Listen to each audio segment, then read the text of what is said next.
Hey everyone, welcome to week 12 of 20 for 20. This week I'm going to invite you right here into my living room, and I want to ask you a question that probably affects your day-to-day life and something that you probably don't think about unless it becomes apparent, like it recently has for my marriage. And that is, do you ever feel undervalued, underappreciated, and pretty much just altogether unloved? I think we all face this at different times in our marriage, and you may not, experience it like once a year, but you may be feeling it frequently. And so I just want to share, I think, me doing this 20 for 20 series is I committed to in the beginning really teaching out of things that I've faced personally in my marriage, that we've walked through and that we've conquered, but that we're also right in the middle of. And this happens to be one of those things. And here's a glimpse into really my March. The month of March for us has been a tough, busy month. And I communicated to Tim, I said, I just don't feel like you appreciate me or anything that I do, or, and I'd want to emphasize that I didn't communicate that in the best way. It was more snarky and like, you don't appreciate me, you don't value me.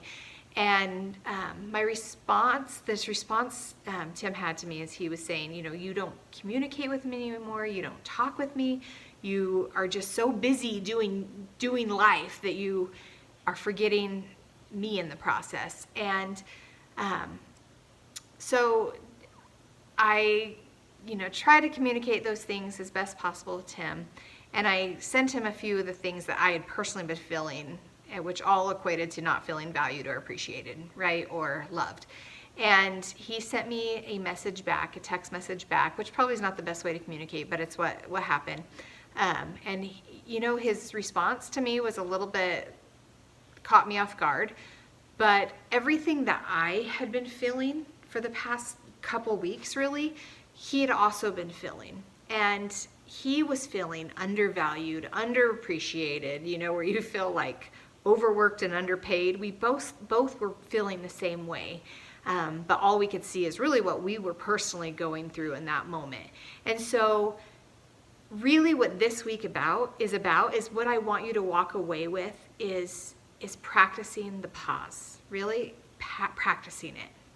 And when you are feeling underappreciated or undervalued, is to pause and remember that your spouse, at the same time that you're juggling a lot of plates, and usually when our plates are full, they're all full at the same time, right? So if you have a lot on your plate, your spouse probably has a lot on their plate also, because seasons tend to go that way, right? Where we're super busy.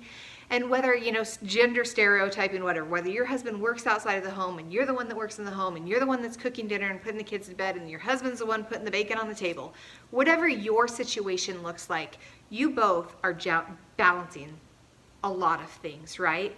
And I think stepping back for just a few minutes and saying, wow, what he is doing or what she is doing for our family and just for our marriage is nothing short of amazing. And I value and I appreciate X, Y, and Z, and really communicating that. And I think, whether you whip out your phone and write it out, and that's probably the best way, because I think sometimes we forget all the things that we value and we appreciate about our spouse, right? And when we don't write them out or think about them intentionally, it's easy to get caught up on the things that we don't feel like are coming into our lives, right? He doesn't appreciate that I do this, or he doesn't appreciate that I do that. But when I flip it around and I put the mirror right on myself, I could recognize, just like kind of the text message that Tim sent me, I could recognize all the things that Tim is bringing to the table. And what I think that if we do is we communicate in that is, I value and I appreciate you. It opens up the lines of communication for us to hear those same things. Not that that's our intention of communicating that, but when we mutually are stopping and we're pausing and in the middle of frustration and anger, and we're saying, whoa, okay, what's true in this statement? It's true that I was feeling undervalued and underappreciated, but it's also true that Tim was as well. And one other thing he said is, Nicole, I don't feel like the things that are interesting to me are interesting to you lately. I feel like what you're doing is so important, which for me happens to be right now is this 20 for 20 series. So I tend to be talking about this a lot, and I'm forgetting to stop and pause and hear the things that are exciting in Tim's life, because this is what's exciting to me. And so this week, practice the pause. Put the pause button on what you're feeling and look and reflect on the amazing things that your spouse is daily carrying out or daily juggling. And not just pausing and recognizing those, but pausing and communicating those to your spouse. So it may look like this for you.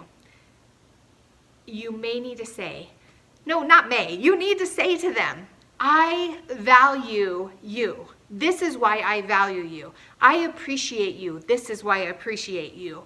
I love you because this is why I love you. And don't forget to point out even physical things. I love the way you walk. I love the way that you've been working out. It's super hot. Or I love this and I love that. Don't forget to pause and remind your spouse of all the million things that you love. Because life, right? Life gets busy and we forget to communicate that. And you are the only person on the planet that gets to communicate those things, that appreciation to your spouse, right? Don't let anybody else have that job. You communicate it. You guys, make a difference this week in your own marriage by communicating the love and appreciation that you personally have for your spouse.